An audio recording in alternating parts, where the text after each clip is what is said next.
Greetings, I am Atawana Royal, the Student Organization Coordinator for the Department of Campus Life here at Clayton State University. Today, I will be presenting on the topic, the social networks, social net worth, social responsible leadership. Let me take just a few moments to explain that very long but intricate title. We all use social network sites, so the information in this presentation will not be new to you, perhaps eye-opening, but certainly not new. The title, the subtitle that says social net worth, that's very intentional. When we get the net worth of anything, we use the maximum value of it. We get its most maximum potential. And that's what I'm going to discuss with you.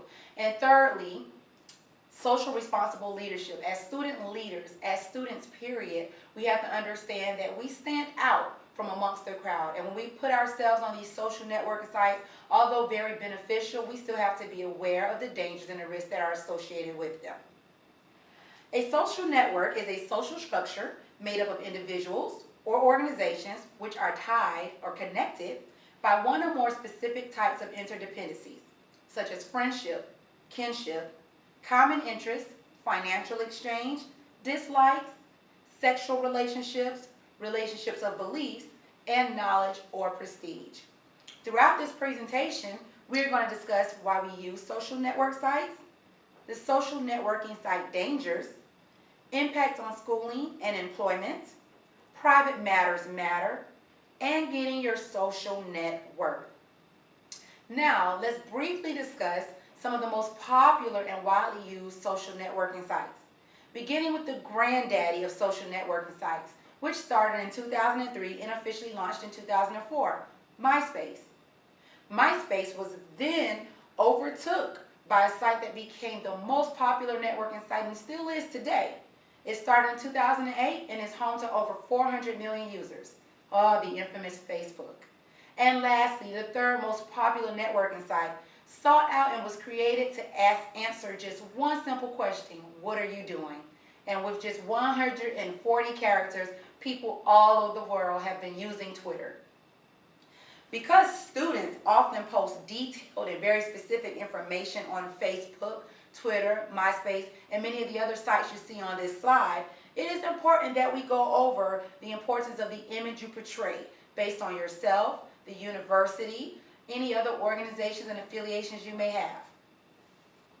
A couple of facts about Facebook, who still remains to be one of the most popular used social networking sites. Over 2/3 of U.S. households' social networking sites belong to Facebook members. 98% of U.S. college students ages 18 to 25 use Facebook. Again, Facebook has over 400 million users, and 100 million of those utilize Facebook directly from their mobile devices, like many of us. And lastly, U.S. Facebook users ages 55 and older grew by over 922% since last year, bringing the total above 10 million. To further stress the importance of the use of social networking sites, we're going to list the top 10 ways that people communicate. Rounding up the end of the list is making a personal visit. That is so rarely these days. Many of us don't take the time to go make personal visits. Number 9 is sending a letter via mail. 8, making a phone call. 7, video conferencing. 6, sending a message via Xbox Live or Wii. 5, we utilize instant messaging through AOL, Yahoo, Google, or even BBM. Number 4, we send a text via our mobile device. And the last 3 on the list, or the top 3, belong to, you guessed it, our social networking sites, accessing our MySpace pages, following people on Twitter, and utilizing Facebook. We use social networking sites for various reasons. Some of the reasons listed here include it's where the students are, it provides a sense of community, seen as a forum to postulate views, fun way to stay connected with old friends or make new friends, forum for communication and collaboration, and allows for self-expression and self-representation. As beneficial as social networking sites are, as anything in the world, they're great until we abuse them or misuse them. Here's when the dangers come in. We need to be aware of the following risks with social networking sites. Misusing or abusing them can result in social engineering, identity theft, financial fraud, infected computers, stalking, child abuse, sexual predation, defamation, lawsuits, mad or angry boyfriend, girlfriend, spouse, or parental relationships, and unwanted legacy or embarrassment. How can these things be of danger? Well, let's look at a couple of examples. Let's look at Twitter, for example. Answering that one simple question, what are you doing, can seem so simple. Oftentimes, we are doing a little of nothing or some of everything, and we are elated to share it with our friends and followers on Twitter. We tell them that we're going to the store, or we tell them we're at work, or we're in class. We even go as far as to tell people when we're going on vacation and when we'll be back. Okay, prime example of how Twitter can be dangerous. A young lady back in May of 2010 once tweeted that she was excited to be going on vacation in July and she'll be returning early August. Well, when this young lady returned to her house, it was completely emptied out. Someone had ransacked and taken all of her belongings.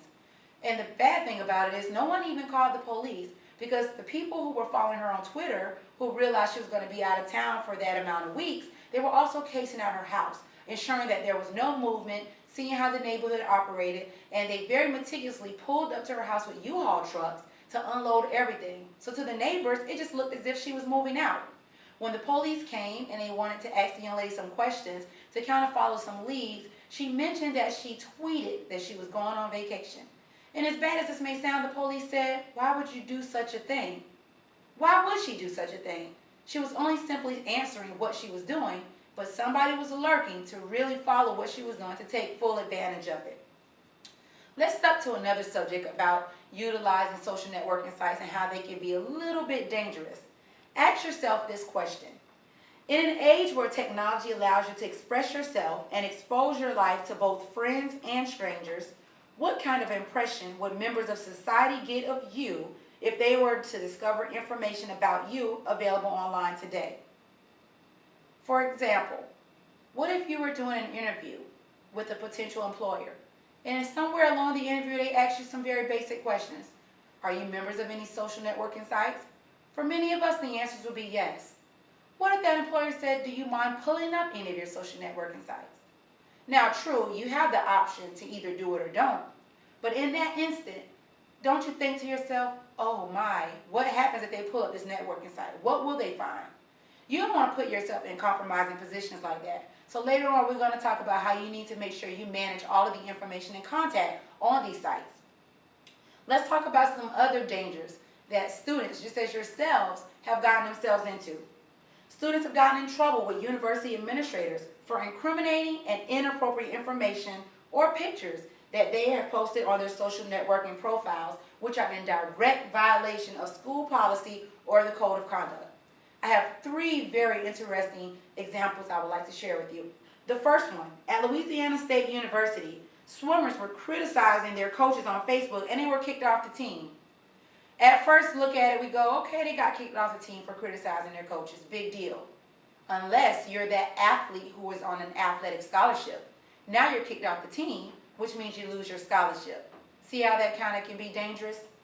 Secondly, police busted an underage drinking party at George Washington University in Washington, D.C. after finding invitations online. Many of us can pull up our timeline and see it flooded with party invitations. And most of them even put on there that there is an age limit to drink. But when these are at the house and in other environments that are not secured by officials, how can we actually control who is underage drinking? And let me target specifically those who are of age and you're drinking. Please be mindful that even if you are of legal age and you're drinking, but if you are caught sitting in the same environment with those who are underage drinking, you are all held responsible at that point. In our third example, one student was denied admission to Reed College in Portland, Oregon, after it was brought to the dean's attention that the student had posted hostile comments about college officials on his LiveJournal account. Again, we may say this sounds simple. The student had a bad experience at the college, wanted to talk about it, wanted to share it with the social media world, and then was denied admissions. Well, what you don't see is the background behind it. What you don't see is that university administrators speak to other university administrators. And just as this person was denied access to this college university, it can have a negative impact on him proceeding to get admission to another university.